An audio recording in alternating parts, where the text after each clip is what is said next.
ও হাদিস শিক্ষা, পৃষ্ঠা 90, পর্ব হচ্ছে 7। আজকের ক্লাসের আমাদের আলোচনার বিষয় হচ্ছে একক কাজ সূরা আদ-দোহার শিক্ষা আমার জীবনে যেভাবে চর্চা বা অনুশীলন করব।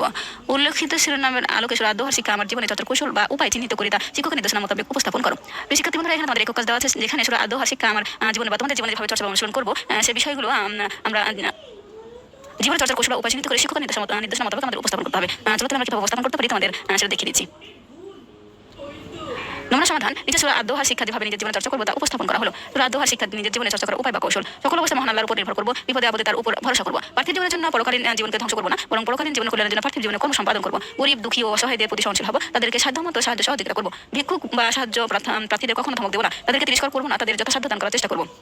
এতিমদের ধমক দেবো না, তাদের উপর কঠোর হবো না, তাদের প্রতি কোমল আচরণ করবো। ধন সম্পদ আল্লাহর দেওয়া নিয়ামত, তাই নিয়ামতের শুকরিয়া স্বরূপ আল্লাহর রাস্তায় দান করবো, কৃপণতা পরিহার করবো। প্রিয় শিক্ষার্থী বন্ধুরা, আজকের ক্লাসে আমরা আলোচনা করেছি সূরা আদ-দোহার শিক্ষা যেভাবে নিজের জীবনে চর্চা করবো তা